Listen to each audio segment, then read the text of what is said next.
Imagine finding a book that refuses to be read. A book with pages of cream-colored vellum, covered in looping letters from no known alphabet, and drawings of plants that don't exist anywhere on Earth. No title, no author, no key.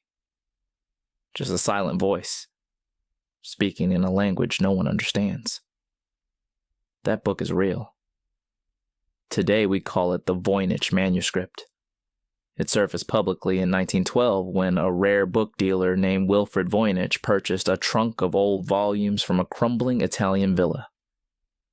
Inside, he found a codex unlike anything he had ever seen. About 200 pages, some folded like secret maps, filled with colored illustrations, stars, baths, roots, pipes, women floating through green pools, and text. Endless text. Line after line of carefully written script that seemed to follow rules, yet revealed nothing. Decades later, modern tests would date the vellum to the early 1400s. The ink, too, appears old. In other words, if this is a hoax, it's a masterpiece forged centuries before anyone alive could have benefited from the prank. If it isn't a hoax, then somewhere in late medieval Europe, someone wrote a book in a language no one can read. Open it. And the first thing you notice is the confidence of the writing. It's not random. Words repeat, cluster, evolve across pages as if obeying grammar. Certain letters, tall, ornate gallows shapes, rise above the lines like cathedral spires. There are sections that feel like chapters. Herbal pages with impossible plants, astronomical diagrams with stars and moons, balneological scenes, nude figures in swirling green water as if bathing in alchemical springs, circular rosette fold-outs that look like blueprints of a city that never existed, then recipe-like pages, each paragraph marked by a tiny star, as if listing secrets in sequence. Cryptographers have tried. Linguists have tried. Mathematicians, codebreakers, even wartime experts who cracked enemy ciphers have tried. The manuscript resists them all. Some claim the text follows the rhythms of a real language. Word frequencies curve like natural speech. Patterns echo the statistics of human writing. Others argue it's too neat, too self-similar, perhaps a clever fake built from rules but empty of meaning.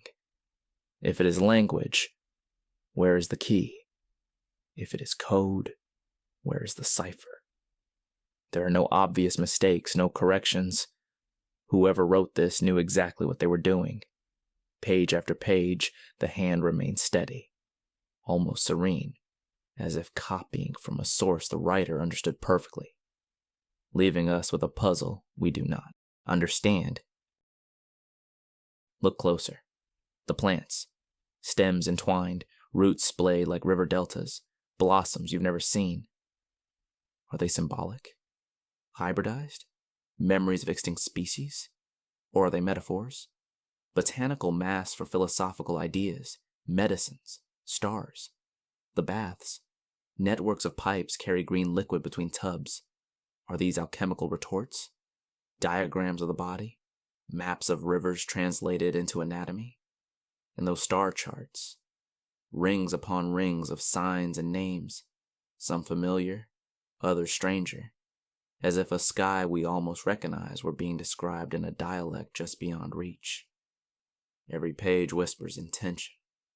The layout is careful. The pigments, blue, red, green, yellow, sit lightly on the page, never drowning the ink. The margins hold occasional cues. A hand-drawn star, a pointing finger, a small flower marking a paragraph as important. Someone wanted a reader to move through this book in a particular way, to follow a path. The problem is we don't know the language of the path. Over time, patterns emerge. Scholars notice two dialects in the script, subtle variations that suggest different sections were composed at different times, or by different minds trained in the same tradition. The words near illustration labels behave differently from the running text, as if names or captions sat on the surface of deeper prose.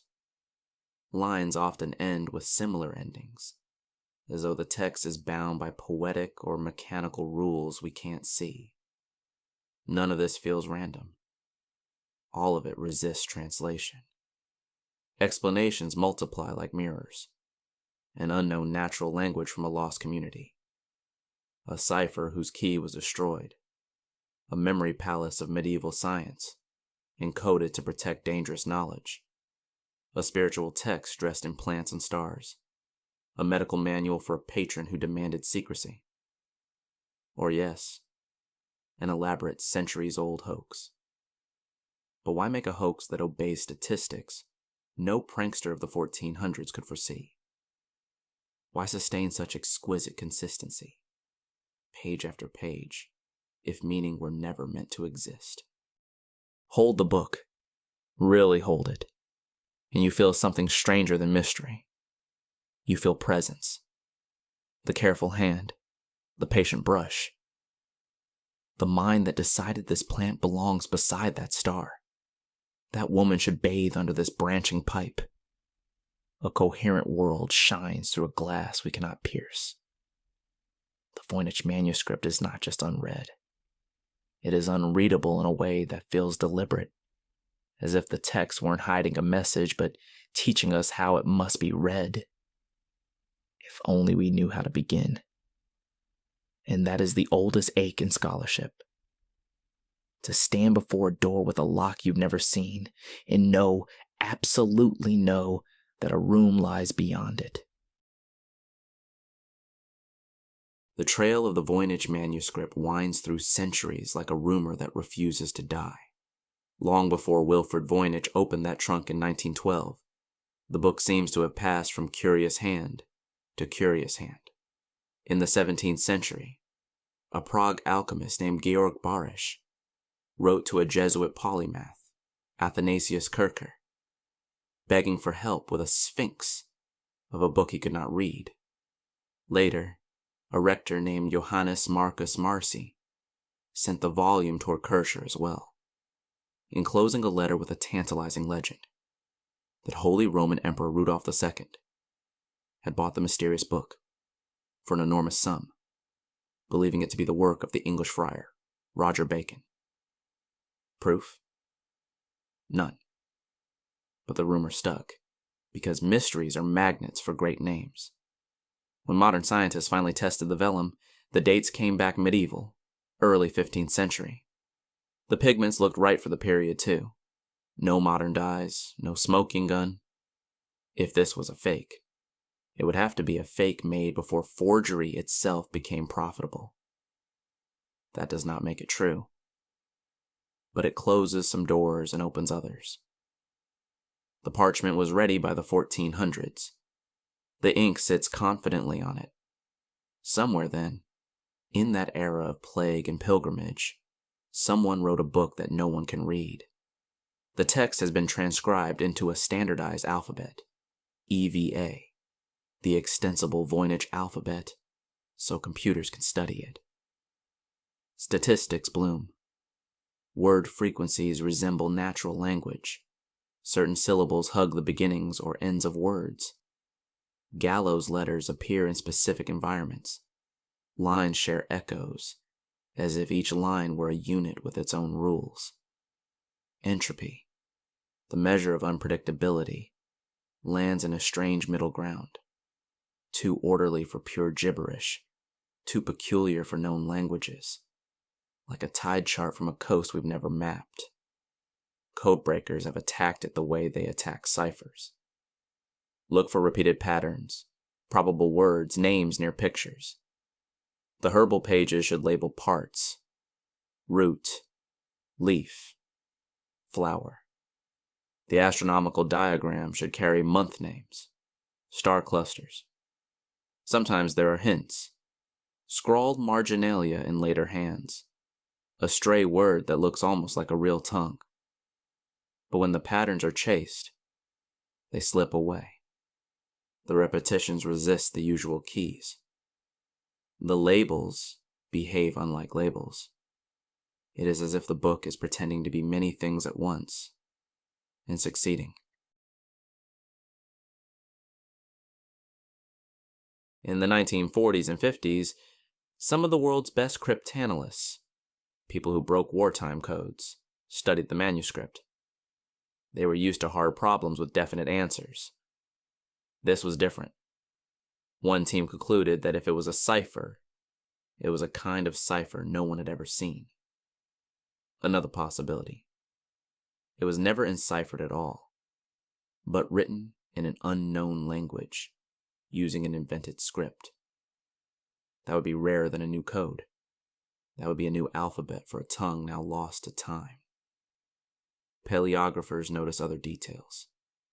Choir numbers, those little counts used by binders, appear in ordinary medieval hands, suggesting a working shop assembled the gatherings. The fold-out rosettes required careful planning, not a prankster's whim. The drawings are not glorious.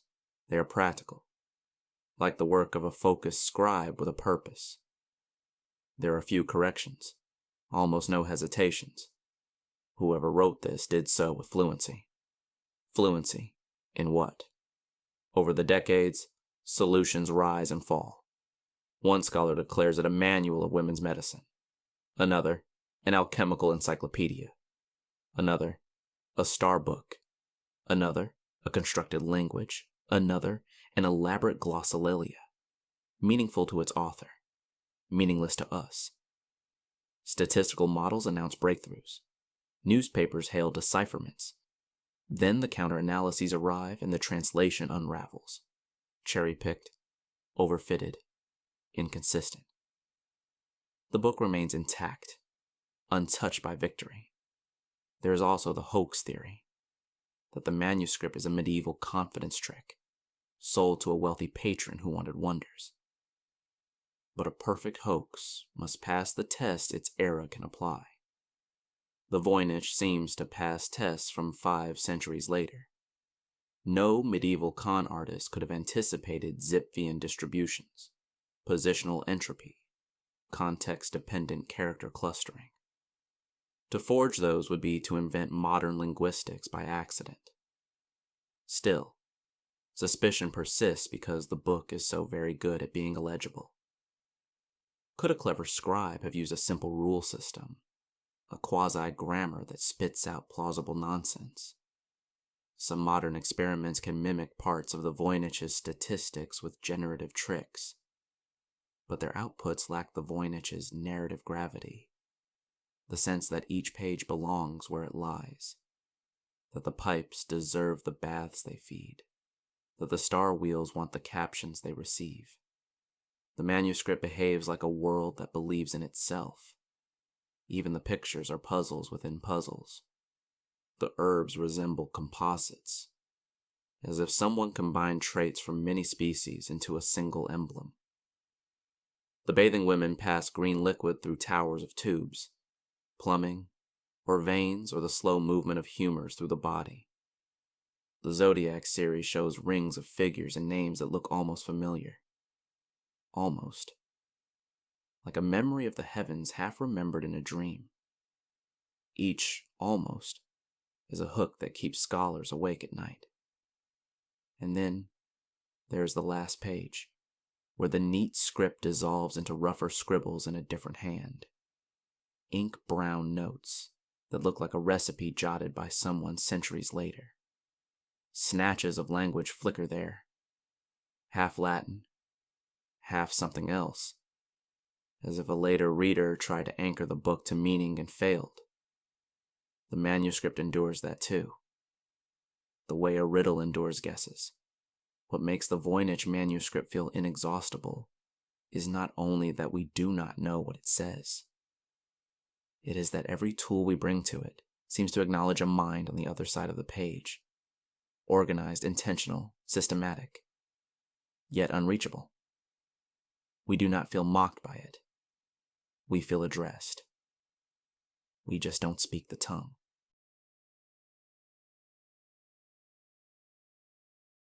Every great mystery attracts explanations. And the Voynich Manuscript has attracted more than most. For more than a century, scholars and dreamers have put forward candidates for authorship, each more dramatic than the last. Roger Bacon, the 13th century friar who experimented with optics and alchemy, was an early favorite. If anyone in medieval Europe could have written a book full of secret science, surely it was him. Emperor Rudolph II believed it enough to pay a fortune for the manuscript. But radiocarbon dating betrayed the story. The vellum was made nearly 2 centuries after Bacon's death. Another candidate, John Dee, the Elizabethan mathematician and astrologer, and his mysterious associate, Edward Kelly, who claimed to speak with angels through a scrying stone. Dee lived in Prague for years, moving in the same circles where the manuscript surfaced. Could the Voynich be his work? A blend of occult philosophy and code? The story fits too neatly. But no hard evidence ties Dee to the manuscript. His diaries mention many books, but not this one. Others point to inventors of constructed languages.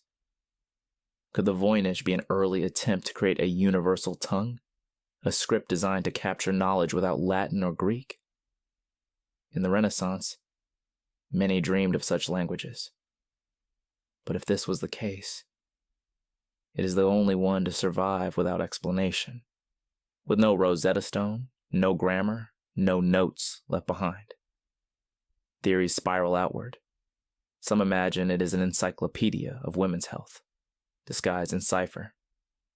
Others see a pharmacological text meant to protect herbal secrets. A few claim it's an elaborate joke, a prank on wealthy patrons who paid dearly for rarities. But would a prank survive with such consistency? Would a hoaxer create hundreds of pages of intricate illustrations, repeating statistical properties that mimic natural language for no payoff?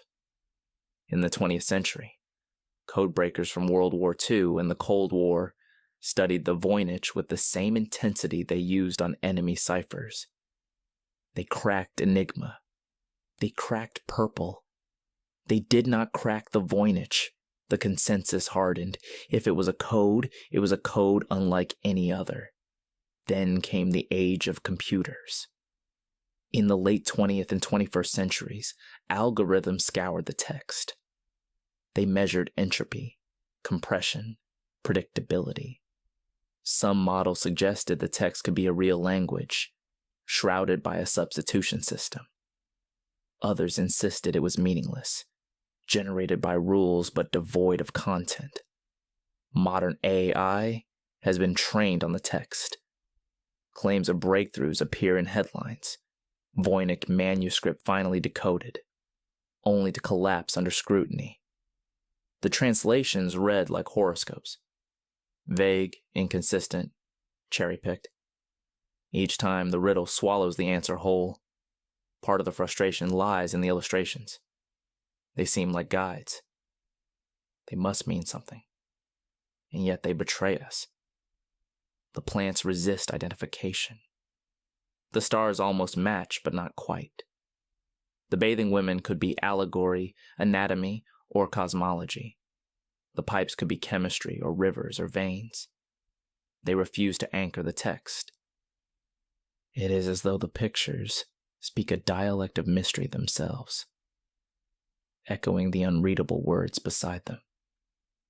In recent years, some researchers have pointed to obscure dialects, languages spoken in small medieval communities, long extinct.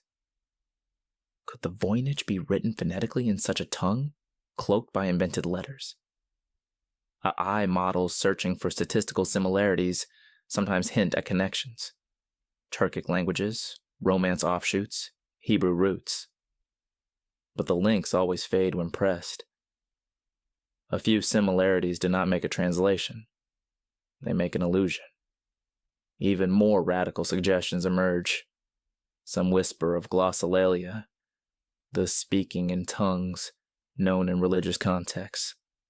Could the author have poured out a private stream of invented words, a personal liturgy written down with discipline? That would explain the flow, but leave us with no meaning to recover.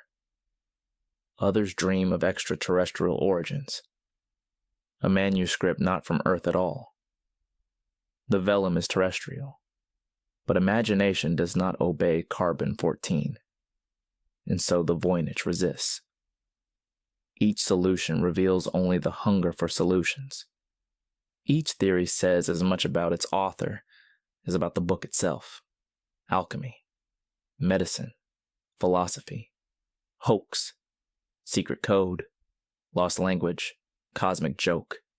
The Voynich absorbs them all and answers none. Perhaps the greatest trick the manuscript plays is this: it feels so close to yielding. Each page looks like the next clue. Each illustration seems like the key. Each statistical quirk whispers of grammar. But the door never opens. Instead, it stays locked, generation after generation, a mirror reflecting our obsession with meaning.